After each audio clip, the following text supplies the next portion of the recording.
Hey, Geek variants, welcome into an exciting and inaugural episode of Star Wars Deep Dives. I will be your Jedi Master for this evening. For the time being, you are all my Padawans. I'm going to take you on this exciting journey of learning more and more about the universe and a galaxy far, far away that I know and love, that I would like to impart the knowledge on to you guys as well.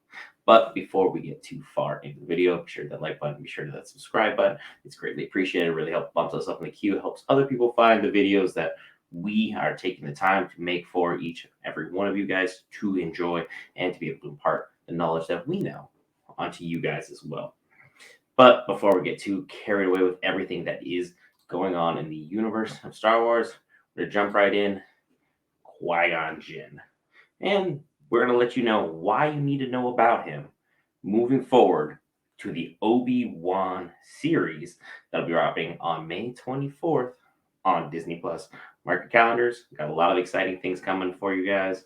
Can't wait to break down all the main characters that'll be partaking in this series. But with all good knowledge must come its source of origin.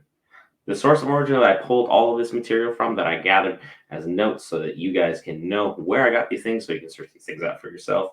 Fact check me, correct me, tell me when I'm wrong. Please drop it in the comments. Let me know when I'm wrong. I appreciate it. It's a learning experience. It's something that each and every person who does a video like this should be able to understand and appreciate that someone took their time to let them know where they were wrong.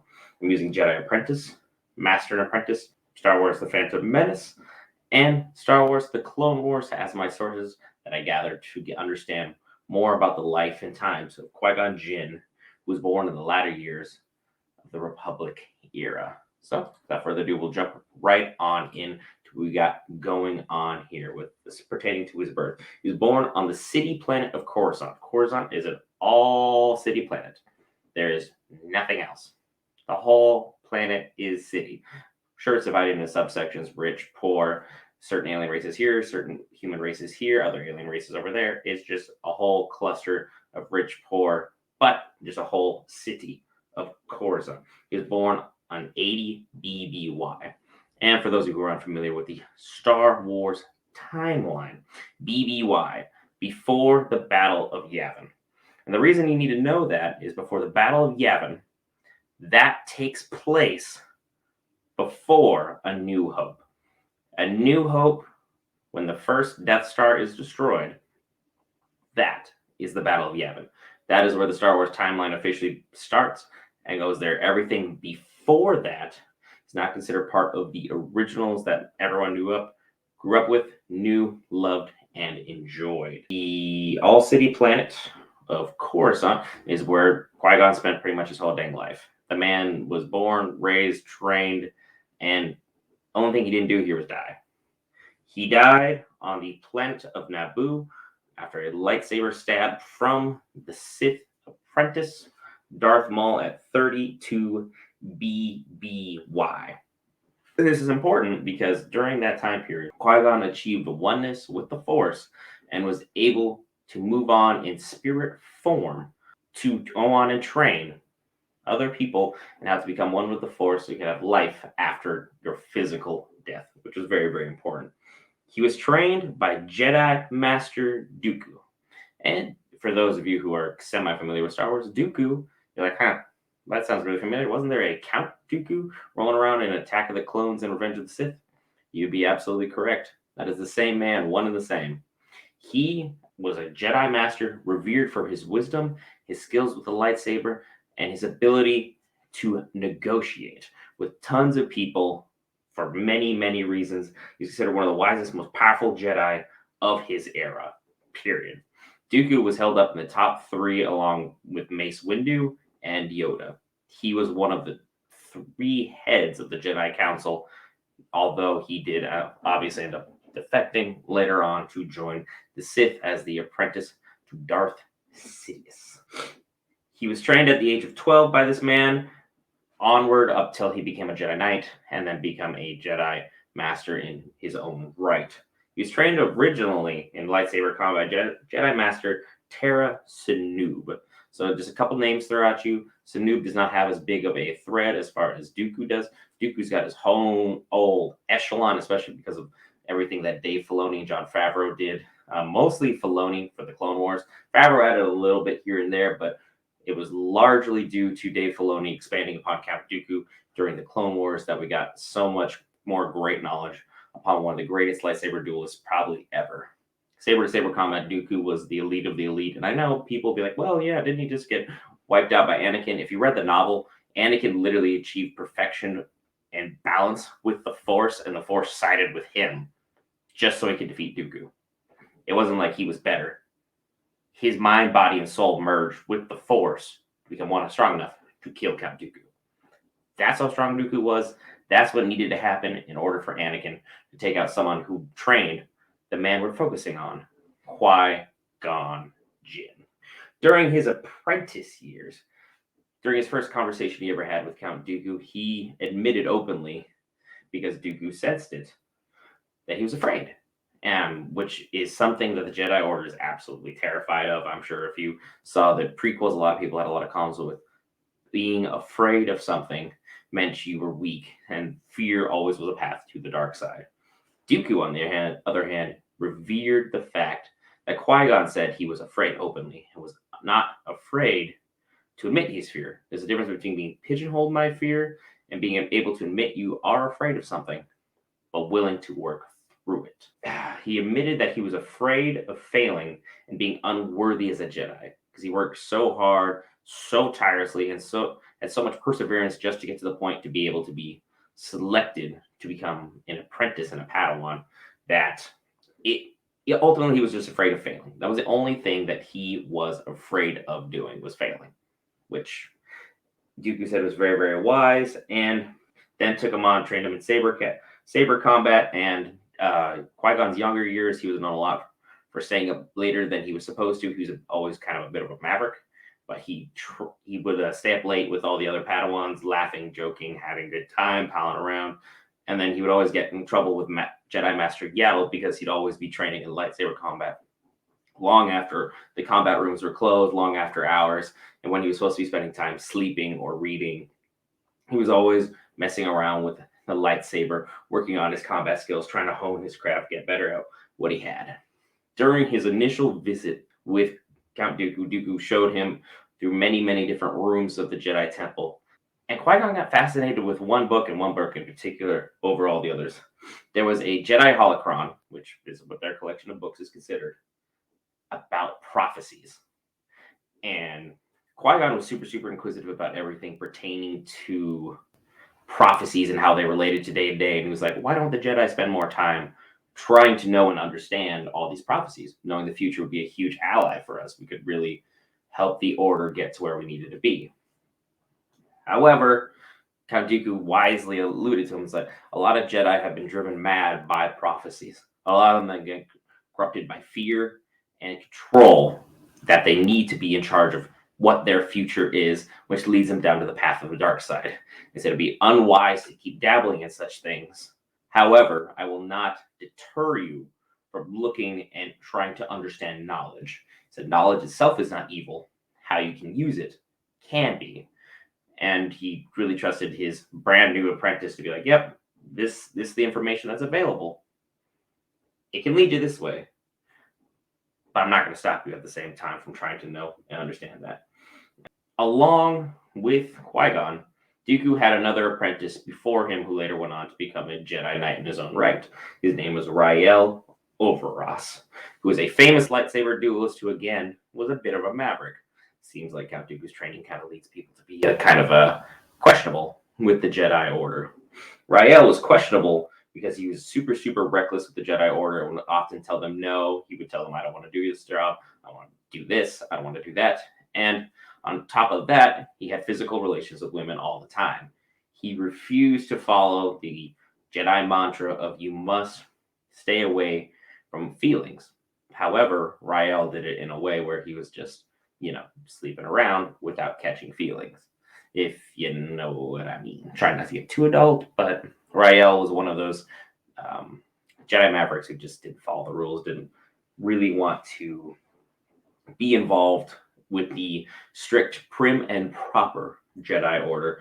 And Rael fostered a strong relationship with Qui Gon. They became best of friends. They trained together. They talked together. And whenever Qui Gon couldn't go to Count Dooku with any of his fears or any of his concerns, he would talk to Rael. And he saw Dooku start slipping into darkness. Dooku force interrogated someone who had information that Dooku needed, and Dooku slipped slightly in the dark side and started torturing this man.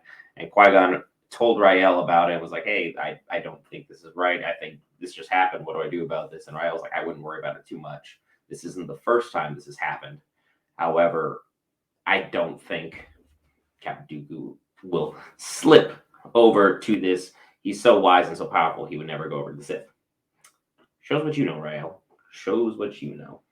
But we're going to jump right on over to his life as a master. He later passed the trials, became a master in his own right. He took upon himself an apprentice who a lot of people know and love as Obi-Wan. Pertaining to Qui-Gon as a master, he was super... he followed a lot of what Rael's instructions were. He was absolutely a maverick within his own right. He refused to follow the order. He often told them no. He's like, your methods don't make sense. This isn't right. This isn't what I want to be known for. This is not what we need to be doing. And a lot of times he would clash with the council and they butted heads constantly, but ultimately they wanted the same thing. They just had different ways of going about it. And Qui-Gon believed that they didn't handle business the way it should have been properly addressed. He rode that very, very fine line between being a Jedi by following the code, but also so far off that the code was kind of obscured and he was operating within that gray area between Jedi and Sith. Qui-Gon rode that line absolutely tooth and nail, the very, very fine, minuscule points of it all the way through. Qui-Gon was very lackadaisical as a master to Obi-Wan. He prioritized training Obi-Wan with the basics. He didn't want to bury him with so much information that he didn't know what he needed to do. He made sure he practiced his basic forms of lightsaber combat. He made sure that he understood balance of the Force, how the Force influenced all things living, all things dead, and that the Force was always constantly around you. And you need to believe in the all surrounding and all powerful Force. Qui-Gon didn't really try to, all right, we're going to do advanced lightsaber combat. Or be like, you need to delve deep into these books and these sacred texts and all this. Nah, that was not Qui-Gon's spiel. He just wanted Obi-Wan to learn at his own pace. So he focused on basics and made sure Obi-Wan understood what the basics were pertaining to the Force and lightsaber combat, even though he completely understood that Obi-Wan was an exceptional lightsaber duelist, one of the best the Order has ever seen, period, especially in his defensive style of battle. He was almost unparalleled. However, things of Qui-Gon's lackadaisical nature occasionally would hit a little hiccup while on mission on the planet of Mandalore, which some of you are becoming more familiar with due to Dave Filoni and Jon Favreau's beautiful Mandalorian. That they were on mission. Obi-Wan came with them. Obi-Wan ended up meeting Satine Kryze of Mandalore. They spent a year there on reconnaissance. Mission went horribly awry. They were only supposed to be there like a month or two, and they ended up running from locals, ended up running from pirates, this, that, and the other. They ended up spending about a year together. Qui-Gon sensed that Obi-Wan had started developing feelings for Satine, and things were starting to go in a loving relationship, which was Obi-Wan's greatest struggle throughout his life, was balancing the Order and balancing the woman he loved. It was kind of a huge toss-up, and if you delve into Star Wars: The Clone Wars, you can see a lot of the strings being pulled, a lot of the issues that came from this exact issue. However, Qui-Gon never rebutted him. He knew about it, he understood it, and he just kind of let it be what it was. It's a tough issue to deal with as far as a master to an apprentice pertaining to that kind of lifestyle, telling what was right or what was wrong. Qui-Gon just wanted things to play out naturally in the way he believed they needed to be. Also, Qui-Gon was offered a seat on the Jedi Council, even with all of his issues that he had with the Order. even after telling them no constantly, telling them they're wrong, telling them that things they're doing was in a terrible, terrible manner, they still offered him a seat on the council.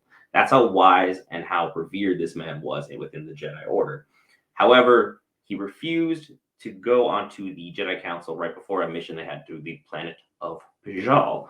He refused this job because, not because he didn't want to, because he was extremely honored, and it's a very, very high honor, even if you don't agree with the way something is being done. You can always join a group to help change what's going on to push things in the proper direction.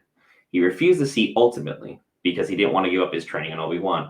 He felt that by giving up Obi-Wan, it would be disrespectful to him and the time that they had together, and could push Obi-Wan into a bad spot where he could end up with a master who did not understand how Obi-Wan needed to be treated. Sure, him and Obi-Wan fought all the time like cats and dogs, but ultimately he fostered nothing but love for Obi-Wan and wanted what was best for him. The main reason that was brought up is because when you join the Jedi Master Council, just the Jedi Council for short, you have to give up your apprentice that you have at the time. You suddenly become a master to a new apprentice, and so on and so forth. You cannot keep the apprentice that you had before. You have to sever your ties, your relationships. That way you can come to the council with a clear head, a clear mind, and clear understanding of what's going on. Qui-Gon refused to do this. Although he wanted too high regard, he cared about him too much to let that happen. The one thing that really, really bothered Qui-Gon with his experience with the Jedi, there was a mission where he was praised for being a warrior. He absolutely hated being called a warrior. And while Qui-Gon was quite adept in the ways of lightsaber combat and other forms of using the Force as a weapon, he did not enjoy doing that part of the job. He believed the Jedi were more peacekeepers, negotiators. They were not meant to be warriors going out there and settling all the conflict through bloodshed and lightsaber combat. He brought this issue up to Yoda, and him and Yoda had many, many long conversations pertaining to maintaining the way of the Force while not using physical combat as a means of getting things done.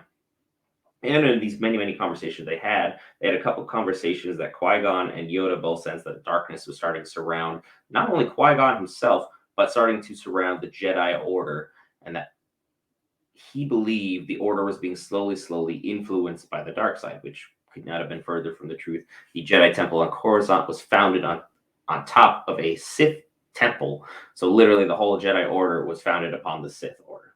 So just so you know, they kind of, if you understand the whole parallel building the house on the beach as opposed to building your house on the cliff kind of thing, yeah, both are kind of shaky, but you'd rather have a much more solid foundation. Put the Jedi Temple on top of a Sith temple, not what I'd consider ideal. And ultimately, we're going to progress to life after death. Why any of this information is even important in the first place. As we all know, Qui-Gon died within the Phantom Menace. He was stabbed by Darth Maul through the stomach, 32 BBY. That's not the temple. I believe it is their palace of Naboo. He was stabbed down there by Darth Maul, which largely upset Obi-Wan. Qui-Gon, however, during that time period where he was on his knees, gave himself to the Force, and before he finished his combat with Darth Maul, he made his peace with his life, everything that was going on with him, everything that he needed to address fully. And due to him achieving oneness with the Force, he was able later on to impart his knowledge onto Jedi Master Yoda, who during Revenge of the Sith told Obi-Wan, hey, I've been talking with Qui-Gon for a while. I'm going to teach you how to do this so we can kind of communicate overall. And once we have the next batch of Jedi, Luke, Leia, that we'll be able to impart our knowledge onto them while not always being physically near them. Because due to our immense Force potential, us being with them would draw tons of, Sith hunters and just bounty hunters and maybe even Darth Vader out to come clear them out due to them being able to sense the immenseness of their Force powers.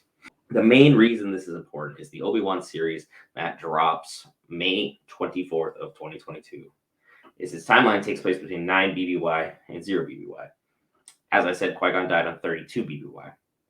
We're not going to get a physical Qui-Gon. We're not getting Liam Neeson back. I absolutely do not believe this 100%. There's no way they're going to be able to afford to bring him back. They'll probably bring like a voiceover or a different looking actor who had the same amount of range that Liam Neeson had as far as pulling off Qui-Gon in. They will likely use a flashback of some sort, probably an important lesson that he taught Obi-Wan, kind of like how they did in the Book of Boba Fett, where the Tuscans were teaching Boba, excuse me, all the stuff that he needed to know in order to make him the ideal ruler of Tatooine and how to run a family, so to speak.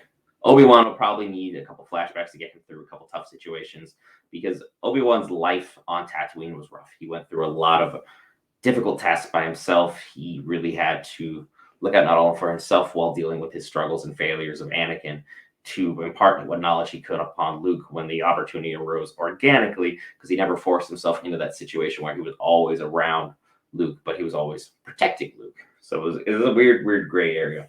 They'll probably have some flashback to Qui-Gon's time with Obi-Wan when they were captured either by the Trandoshans on the Wookiee holiday. That really could have a lot of a team mentality, flashback sense of what needs to be done. Or they'll go to the battles of Bajal and they'll just kind of show everyone like how really good Qui-Gon was and all the lessons that Obi-Wan needed to learn at a young age that have really affected him getting to where he is now. Or they'll just, go the other route.